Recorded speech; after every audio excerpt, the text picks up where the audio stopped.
Okay, let's see if we can check in with Stephen Kenneth Destiny Bonnell II about his debate with Sam Seder. Uh, hey, want to check in about the Sam Seder debate quickly? Let's see what he says. Look, a delightful person on Discord has been calling me all day. That's interesting. All right, let's talk to Stephen real quick here. And see what's going on here. Oh, hey, what's up, buddy? Stephen, How you doing?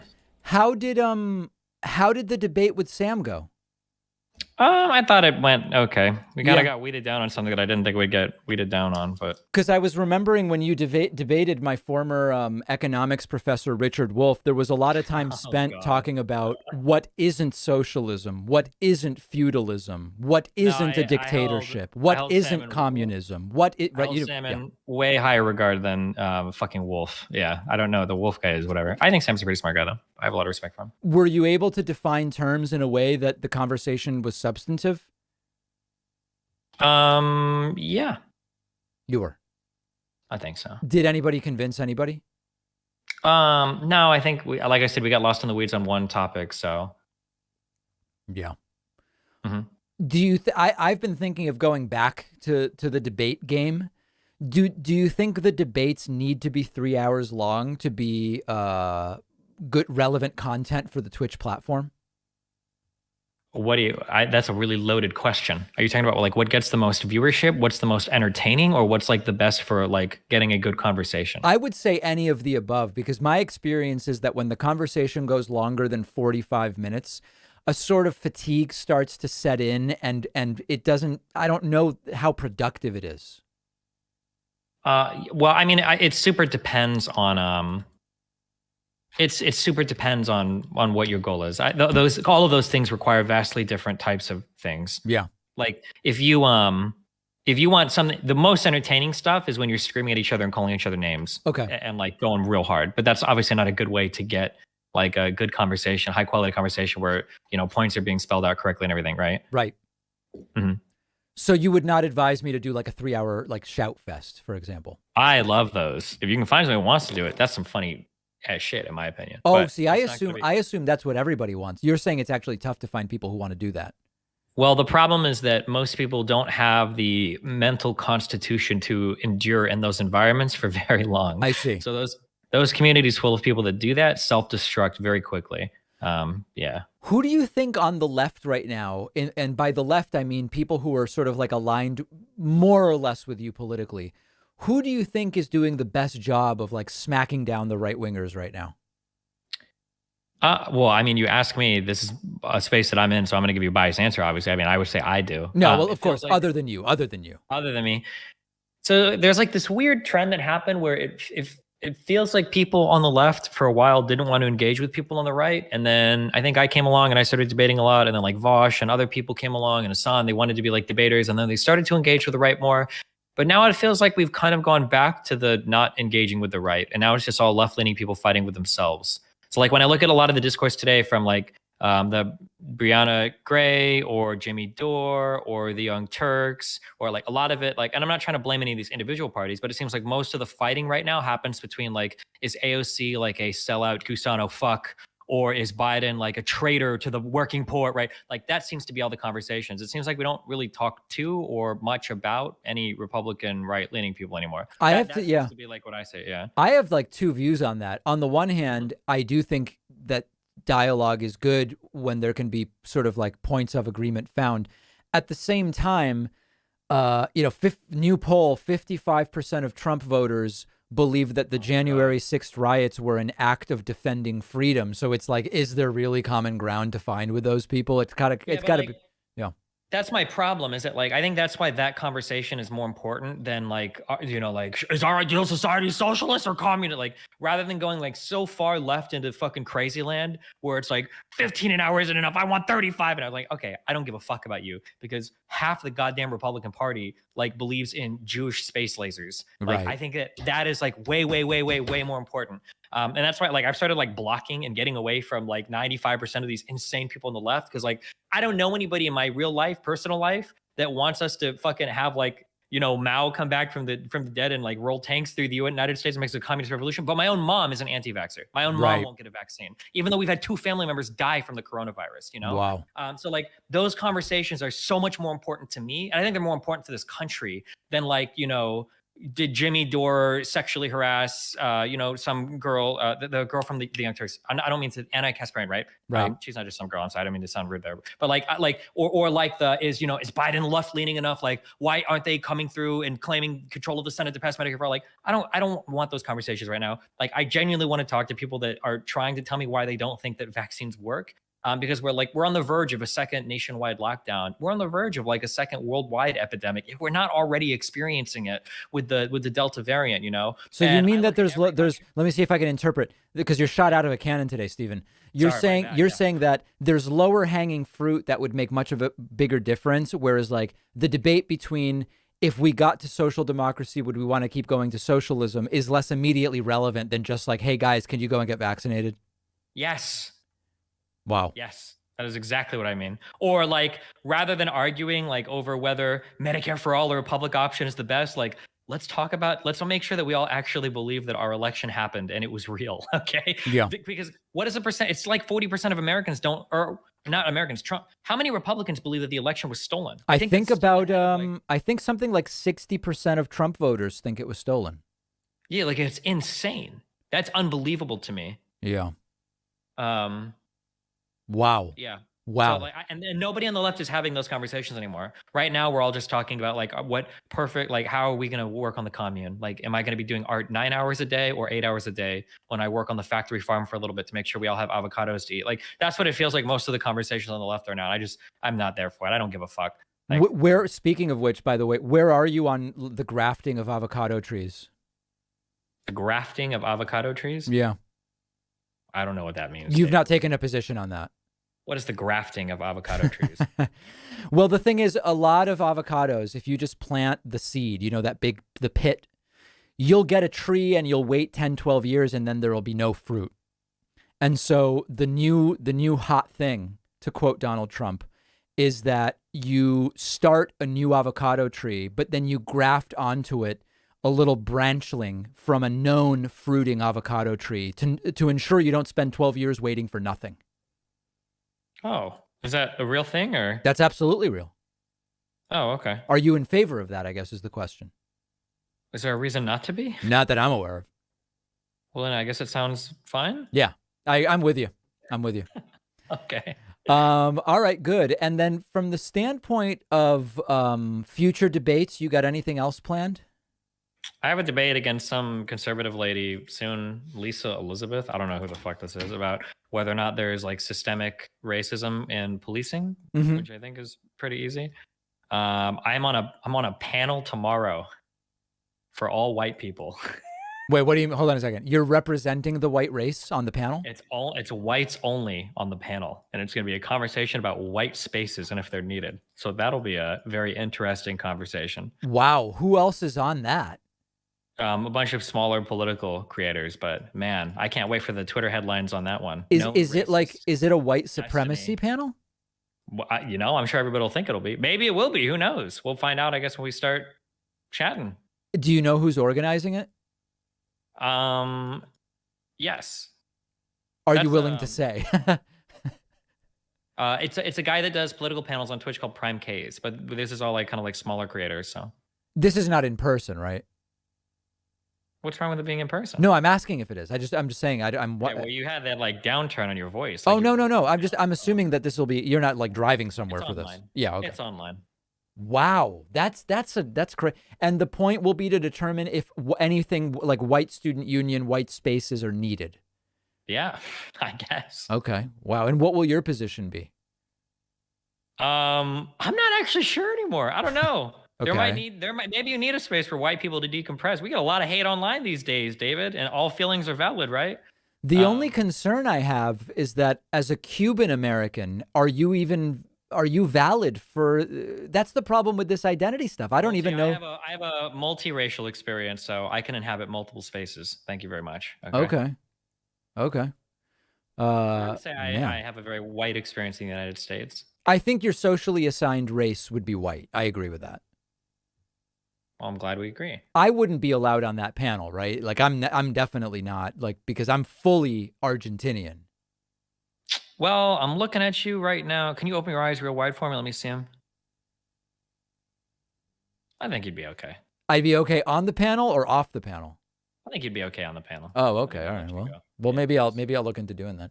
I don't know. I'm worried about the branding of you participating in this. I know that's going to be the funnest part. Known Rittenhouse defender, BLM hater, Destiny on all white exclusive panel. That's Jeez. I'm just waiting for the headlines on that one. Well, I mean, good luck with that. That's that. I'm a little worried. I wish we would have run this by your agent. I don't know. Oh, I've gone through 4 of those. For some reason, they seem to keep quitting.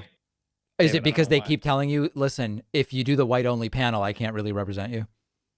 No, usually it's because they open my Twitter one time and then they just ghost me. Hold on. I thought you were banned from Twitter. I am my past Twitters. I mean, and Yeah. then my friend has a Twitter account, and we share some views sometimes. So they're worried that there might be a lot of crossover between my personal views and my friends' views. So Gotcha. Okay. Hey, is it true that the host of the panel is not white tomorrow? yeah, I'm gonna have a big conversation with him about that. I don't know if we're gonna have him maybe log out of the conversation for an hour and then check back in on us.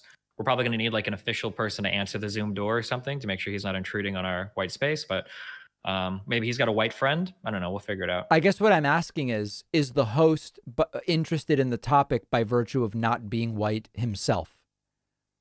I think it's just interesting. I think, oh, I don't want to misquote, but I think it came up as a joke where because he has a panel because he is black and he has a panel called All Black Everything. And so they have like, and I think somebody's a joke. I think on one of the shows, like, we should have an all white panel, call it All White Everything. And I think he ran with the joke. He's like, yeah, fuck it. Let's do it one time and we'll see what happens or whatever. So I don't think he's planning on this being like a normal thing. I think it's just like a, All right. Well, it sounds pretty compelling. Hey, let me just run one other thing by you. As I'm sure you know, I coined the term giga cringe close to a year ago. And today, a user who streams under the handle Vosh responded to Tim Pool using that term and didn't credit me. Do you think he should have credited me? I mean, if he didn't credit you, I would fully support you mobilizing some lawyers, open with a cease and desist, tell him you want retroactive credit, and then if he doesn't, you should just unleash the full force of David Pakman show onto that production, I would say. What do you think the damages would be? To him or to you? Like that I could sue for? Well, giga cringe, I would probably do a lot of searching around, probably try to value each impression that you find on Twitter, on Google. I try to see how much money he made off of it. Yeah. I would say that, like, if he used giga cringe in a show, I'd say probably 5 to 10% of the ad revenue earnings on that show are probably rightfully yours. Wow. More people sticking around. Yeah. Because you know how it is with always these shoot high, things, like getting a license up front is always cheaper than having to then fix it later, you know? Yeah, for sure. So, Yeah. I mean, what would you license giga cringe for? I Yeah, would if you thought about, probably like, mechanical license use, like what kind of, like, yeah, you'd probably just a trolling license. gotcha. Yeah. Okay. I don't know. Anyway, we'll look into it. But in all seriousness, Vosh was involved in a pretty cringy thread, not on his behalf, but Tim Pool was like, he seems to not understand vaccines. It was really weird. I don't know if you saw it. Every time people don't understand things, they end up, like, when you talk them through it, they end up remaking the thing. I don't know if you know that. Like, so, like, for libertarians, you'll be like, how do you figure out, like, who has land? And they'll be like, well, you'd have an agreement between 2 people. What if there are 3 or 4 people involved? Well, you'd probably get one person that would be kind of like arbitrating. Yeah. Okay, well, how do you, like, they reinvent government, right? And I noticed, like, I argued with a guy about vaccine related stuff before, and he's like, I don't believe in vaccines. I believe in an immune system. And I was like, well, what do you mean by that? And he's like, well, I think that if I have exposure to the virus over time, I think Right. my immune system will go. And it's like, okay, yeah, like, imagine if we could come up with something that would get your immune system to where you want it to be. Like it would. Yes, exactly. That's what I'm looking and for. they, like, yeah, he ends up, like, basically reinventing vaccines on Twitter. And I'm like, yeah, like, I agree. I'm not even disagreeing with you. Everything you're saying is totally right. You're just, you're so close, Yeah. I was thinking, like, maybe a way to get some of these right wingers to get vaccinated would be to spread as a rumor that liberals are trying to keep the vaccine from them. Yeah, maybe. That, You I know mean, what's really, it's as good an idea as any, I think.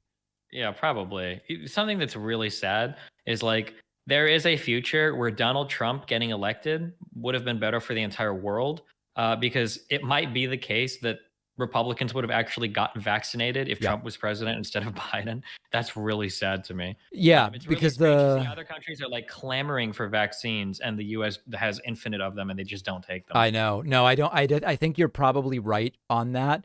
It would have been obviously better not to have Trump at the beginning of the whole thing, but I think you're right because the liberals were going to get vaccinated either way. But Yeah, of I course. think it's hard to argue that you're wrong about that. It's really, really, really frustrating to me, but Are you going to get it's also another? really Are you? frustrating. Oh, Listen, sorry. Yeah. or it's really frustrating when people talk to me about like hypothetically in the future there might be side effects that we don't know about that we haven't seen anywhere that might affect. It's like, okay, yeah, maybe, but why don't you compare that to what you know right now about the coronavirus? Why don't you go like what? Like I don't understand how you think that this trade is intelligent, and then all these people end up getting infected anyway, and it's like, ugh, sorry, go ahead. Yeah. No, I was going to say that.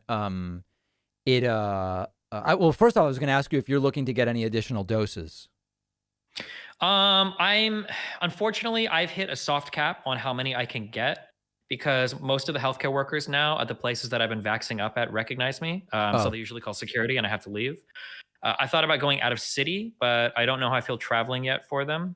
So we'll see in the future. Yeah. wow. Okay. Well, that's super aggressive. And then the last thing I wanted to ask you about was, are you worried about the the Marjorie Taylor Greens, the Matt Gaetz, that type of thing?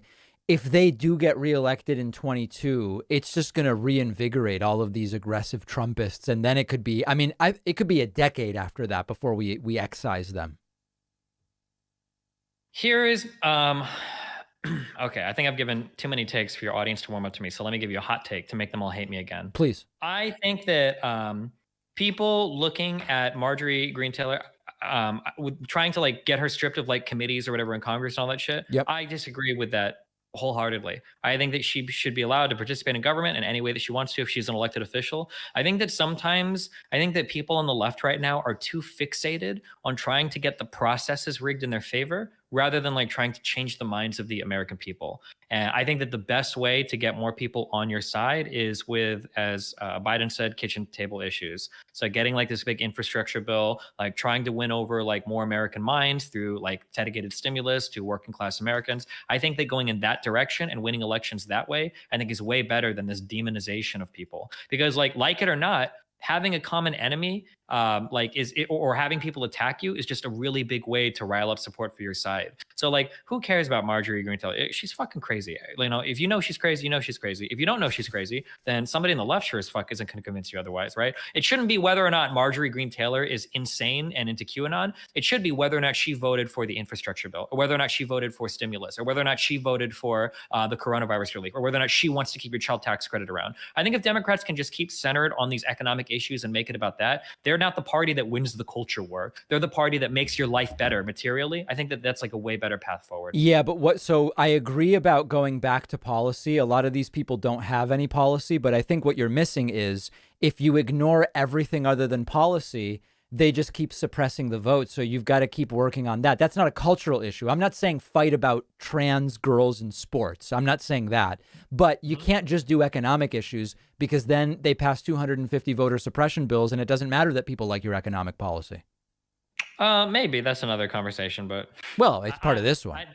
yeah, if you ever really want to get into the I don't think voter suppression is anywhere near as big a deal in the US as people make it out to be. I think that the big issue is interest around elections. And I think you can look at disparities between local elections and national elections, or you can look at the disparities between like how did people vote when there was more voter suppression for Obama versus how did they vote for, Trump or Biden. Like I think that whether or not people want to vote is way more influenced by their interest in an election rather than the amount of voter suppression that exists. That's an unpopular opinion, but there's a lot of articles that are written about that. No, well, I mean, I think here's where I would agree with you, which is because of the low voter participation rate, it is undeniable that if either side in a national election could just boost turnout 5%, it dramatically outdoes the level of voter suppression that's currently going on. I think that's a mathematical reality. Of course, yeah. Neither party ever does that, really. I mean, what I mean is this past election, there was just record turnout on both sides because there was more interest. Yeah. But I think what you're saying is mathematically sound, Mm-hmm. but Yeah, not a people reason need to be aware ignore. that. Yeah. Yeah, for sure. Trump brings it up a lot and people make fun of him for it, but Trump got the second most votes of any president in US history. True. People need to remember that. People need to stop assuming that the whole country is progressive and we just need to figure out how to pass the laws. There's a whole bunch of people in this country that disagree politically with each other. And we need to do a better job at bridging these gaps, because if it doesn't happen, this country is completely fucked. Now, I do have to ask about what some in my audience feel is maybe a hypocritical or concerning statement that you made. One of my viewers points out that you're insisting that the left should really stick to debating relevant and important topics, but then you're also on a panel about white spaces and that there may be an inconsistency there. Oh, yeah, that might actually be something that seems confusing. Let me clear it up for that viewer. So my name is Stephen Bonnell. My gamer name is Destiny, and I stream politics on twitch.tv. I'm not an elected lawmaker that sits inside Congress that actually makes laws or determines what the national agenda is going to be legislatively. So when you met, I see. Yeah. Yeah, I know people mix it up a lot, but believe it or not, there's a lot of things that I say and do. I personally, now this is just my personal prescription, I don't think that Biden should spend 6 hours a day hard stuck in Diamond 4, but I like to do it. Now that might make me a hypocrite to some, but to others, I would point out that I'm not the sitting president of the United States. If Jimmy Carter wanted to play League, maybe that would be okay or whatever. But yeah. So when you meant elected officials that are on the left need to focus on that, not necessarily game streamers. No, or pundits. Let me be clear. I'm sorry. Material issues are important, but social issues are important too. Trans people and LGBT issues, those are important. I just think that Democrats, you only have so much political capital and political will to get things done, right. And that needs to be put in the highest.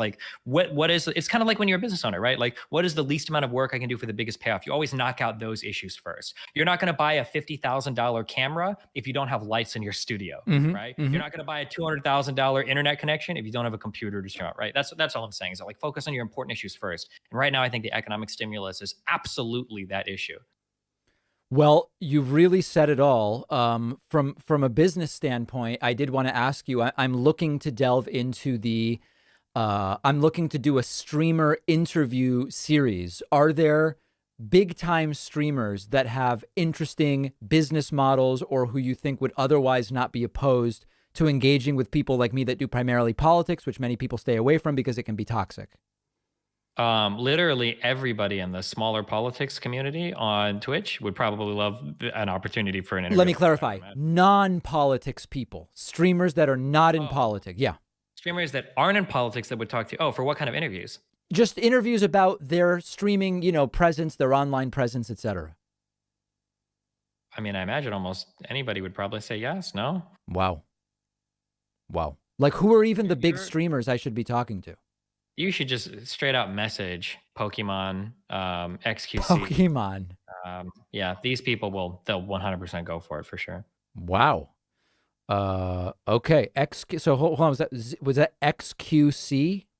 Yeah, XQ. I'm kidding around. I know I'm kidding around about that. Yeah, it's actually XQ Cow, but yeah. Mm-hmm. XQ Cow. That I will make a note of. Geez, I don't want a humiliating thing where I'm like, hey, okay. Yeah, I feel like the big egos can be a factor on Twitch. Yeah, a little bit, but I mean, you're in the YouTube world. Their big egos are here too, for sure. Yeah, so I guess so. Mm-hmm. All right. Well, I think it's all going really well. Are you back? Are things going okay with Twitch for you? Or I'm not even sure how to ask the question. Yeah, they're going okay right now. I got my subscriber button back. So if you've got Amazon Primes, don't sub to David, sub to me instead. So, yeah. I'll just say, make sure you're using your Bezos bucks. Don't leave them in Bezos's pocket. I won't. I'm not going to patronize the audience by saying what you're saying, but yeah, okay, good. You don't want him to go to to outer space again, right? One trip is enough. I think one is probably enough. Yeah, I think, I think we probably learned all we're going to learn from Bezos going one time. Think so? Yeah. We could go in the future though. Would you do it? If somebody offered you the chance, like $5,000, $10,000 for a rocket trip you could float around for like a minute and then come back. Yeah, I've said I'm not like super eager to be in the first 10 people to do it, but yeah, I would be interested. I would certainly be interested. Okay. Cool. Any trips planned? I got all sorts of trips planned. I'm probably going to Canada, London for a little bit, and then Sweden, and then Amsterdam next month. So. Wow. Yep, they're finally opening up again. So I want to get out there before the Delta variant has turned everybody into walking zombies. You know. Do you have an airline preference? Not that you're sponsored by any airline, but I like Delta's planes. American Airline is pretty good too. Yeah, those two I would say. I like planes that have outlets at every seat so I can plug my laptop in and play video games. That's important to me. That is you game the entire flight. Absolutely, because the brain rot games that I play, I can pass like 10 hours in like 30 minutes. It's unbelievable, the types of games that I play. It's like a vortex you enter. Yeah, basically, yeah. Okay, and then inside of Europe, what's your preference? I don't know. European airlines suck. I don't know. Yeah.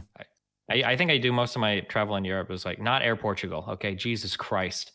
I'm not racist, but anything having to do with Portugal is just fucking horrible. Do you mean TAP Portugal? Whatever has the name Portugal on it or comes from Portugal is just a bad thing. Their airport sucks. Their airline sucks. Everything about that country needs to be avoided. Okay? Oh my God. I think Portugal is one of the most interesting. I've had such a great time in Portugal, and I had a beautiful flight on TAP Portugal's. I think they have like the A330 Neo now. And I want to make very clear, I disagree with everything Kenny is saying here. Lisbon is fantastic. Sintra, Cascais, Porto. I love it. I absolutely love it.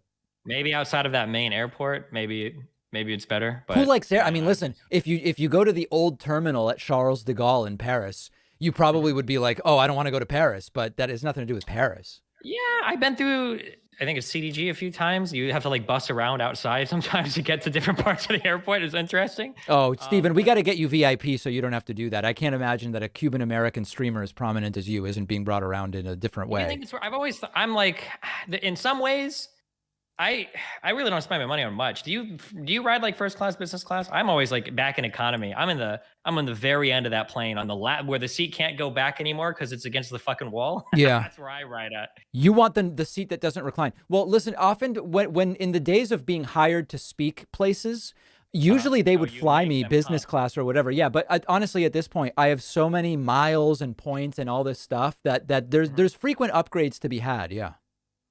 I don't know if it's a poor person thing growing up or if it's an RPG video game thing growing up. I have so many points too, but I'm always scared of spending them. I have like no.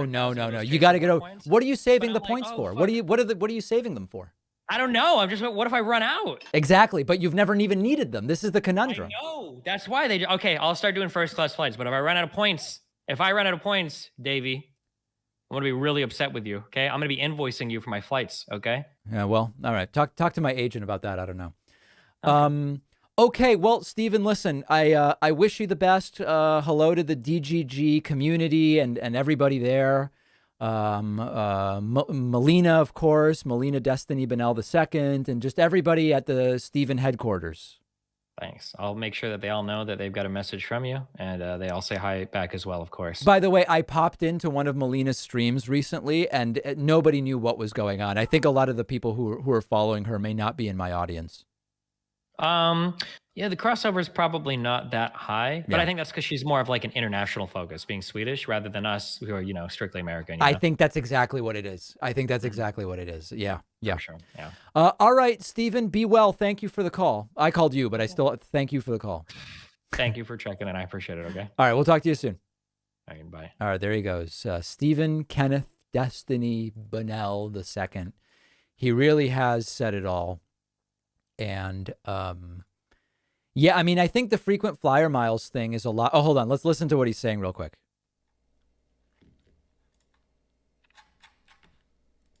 Timestamp of the H3H debate start. Okay. Channel points and frequent flyer miles, I feel like, are similar in some sense. People are just saving. They're hoarding all their Twitch channel points. And then it's like, well, at some point you got to use these things, They don't have unlimited value. There's only a few things you can sort of do with them.